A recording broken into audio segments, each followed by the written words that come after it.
de la vie étudiante de la FEP.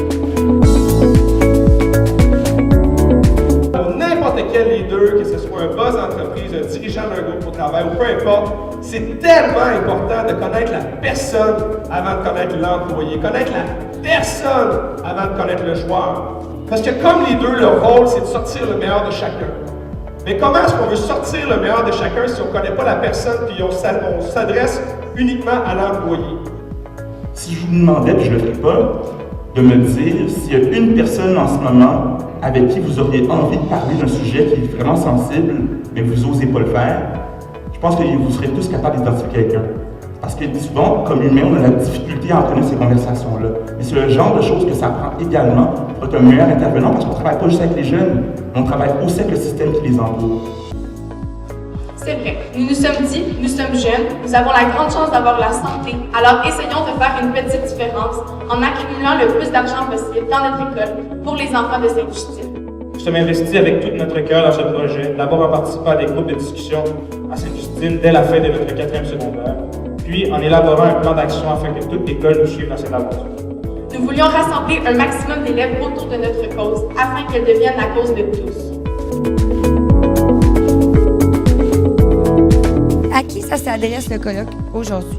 Bien, le colloque de la vie scolaire, ça s'adresse à tous les intervenants qui travaillent au niveau du service aux élèves. Ce qui est important, c'est que l'occasion est là pour briser l'isolement. Chaque école est autonome, donc toutes les écoles sont des entités séparées. Alors là, de se retrouver ensemble, d'échanger sur des réalités qui parfois ils réalisent que c'est la même chose que je vis que l'autre école qui est à l'autre bout du Québec, bien, ça fait en sorte qu'on fait du réseautage. On a des gens qui vivent les mêmes réalités, puis on a des échanges qui sont fructueux puis constructifs, puis venir chercher des idées nouvelles à la fois pour soit des activités ou soit des programmes d'intervention ou quoi que ce soit, mais de briser cet isolement-là.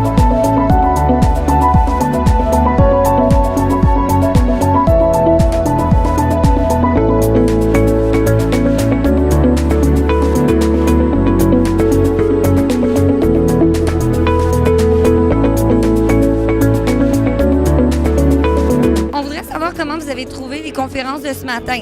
Bien, jusqu'à date, ça se passe super bien. Les conférences sont intéressantes, beaucoup d'interactions, c'est dynamique. Ça nous permet là, de repartir avec des idées nouvelles, mais aussi de valider un peu ce qu'on fait dans notre école, puis partager nos bons coups. Ce qui était plaisant, c'est qu'on ne nous offrait pas quelque chose de clé en main, de dire bien, prenez ça et amenez ça à votre école, mais plutôt d'échanger avec nous pour dire comment est-ce que ça pourrait se faire dans notre milieu avec les ressources que notre école a. Donc, c'était vraiment pertinent. Puis, ils ont prévu, ce qui n'est pas toujours le cas, un moment d'échange entre les participants. Ça, c'était très apprécié. J'ai beaucoup aimé le conférencier qui a joué pour les Alouettes de Montréal. Il a donné d'excellents conseils sur le leadership et ce qu'est une équipe. Et moi, c'était une belle conférence. C'était Sexto. Alors, projet pilote de la Sûreté de Québec, bref, c'était incroyable. Beau projet, Sexto, une problématique qu'on connaît de plus en plus. Puis les conférenciers étaient super. C'était vraiment une belle conférence. Qu'est-ce qu'on peut avoir des petites primaires pour 2019? À quoi on peut s'attendre pour le prochain colloque? Bien, définitivement qu'on va revenir ici à Drummondville pour revivre cette expérience-là à l'hôtel Best Western parce que c'est central, c'est bien organisé, c'est disponible pour tout le monde.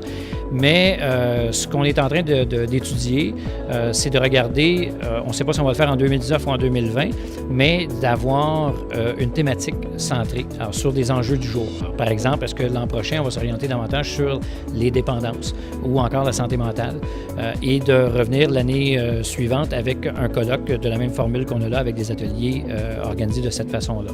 Alors, suivez ça attentivement, regardez les courriels qu'on va vous envoyer. On est dans la réflexion pour ça, mais c'est définitif qu'il va y avoir un événement par année au niveau des services aux élèves qui va pouvoir se décliner de différentes façons.